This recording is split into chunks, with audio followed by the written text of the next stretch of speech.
My name is Nina Carter, and I used to think I understood what family meant. Love, sacrifice. A place where you're accepted even when you fall short.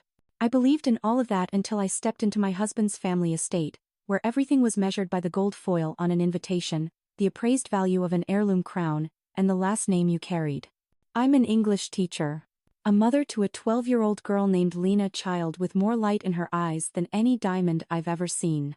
I married Greg Beaumont, a man I loved deeply, but also a man born into a family so wealthy they believed compassion was a weakness reserved for the unfortunate. For 3 years, there wasn't a single invitation, not one phone call from his family. Then suddenly, a wedding invitation arrived, gilded, elegant, and heavy with implication. An invitation, or a trap disguised as social courtesy. I thought I'd just sit through the evening, sip some champagne, and leave quietly. But I was wrong. What happened that night didn't just change my family, it shattered the illusion of an empire that had long seemed untouchable. If you've ever believed that kindness is weakness, or that truth is something to hide for the sake of peace, let me tell you what happened the day that crown went missing. And how my daughter, the quiet girl, with the silver scar, brought a dynasty to its knees, not with rage, but with quiet, unwavering courage. The ivory envelope arrived on a Tuesday afternoon, its edges gilded with gold that caught the light streaming through my kitchen window. My hands trembled slightly as I recognized the Beaumont family crest, a lion rearing against a shield, crowned with stars.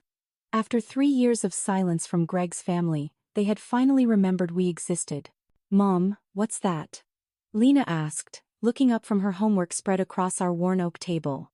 At 12, she had my dark eyes, but her father's sharp jawline, a constant reminder of the family that had never truly accepted us.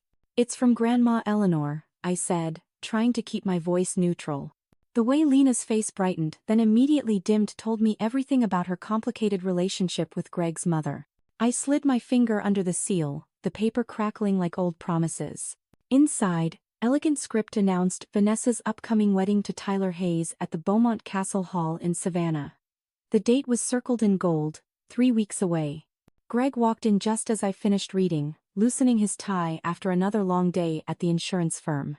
He glanced at the invitation, and his jaw tightened. "So they're actually inviting us this time. Apparently we're good enough when they need to fill seats," I muttered, then caught myself. Lena was watching us both with those perceptive eyes that missed nothing.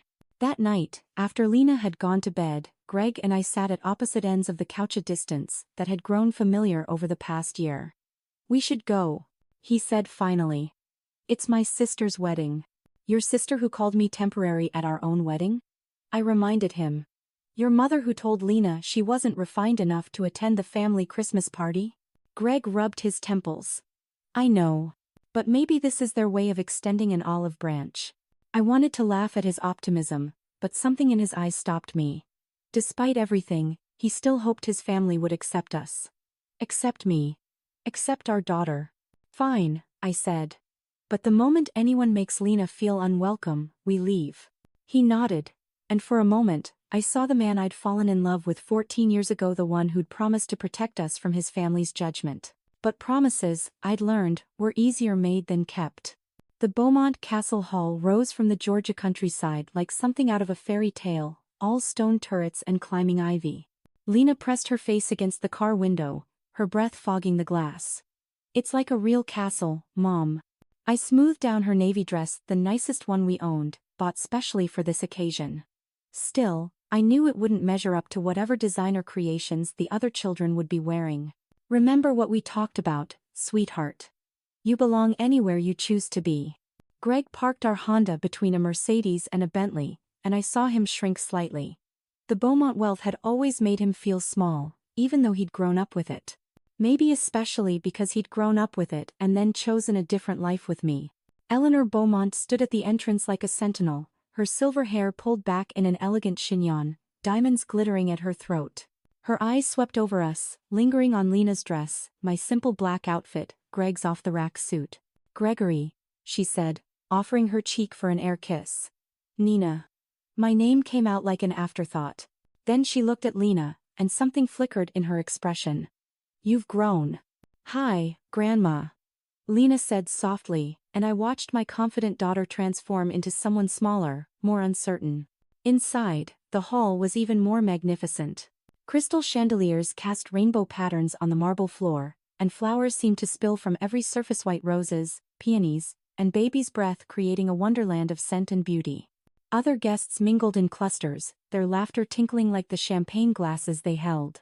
Vanessa appeared in a cloud of tulle and hairspray, her bridesmaids flanking her like an army in blush pink. "Oh, you actually came," she said, her smile sharp as glass. "How brave." Before I could respond, she'd already turned away, calling out to someone more important. Greg's hand found mine, squeezing briefly before letting go. "Why don't we find our table?" he suggested.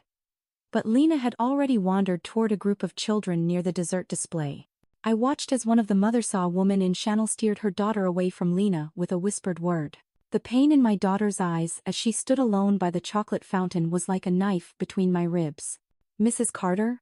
A young man in a server's uniform appeared at my elbow. "I'm sorry to bother you, but I'm Lucas Martinez. You taught me sophomore English 5 years ago?" Recognition dawned. "Lucas. Of course. How are you?" His face lit up. "I'm great, thanks to you. You're the one who told me I could write, remember? I'm in college now, journalism major. Just working, catering to pay for books." For the first time since arriving, I felt myself genuinely smile. "That's wonderful, Lucas.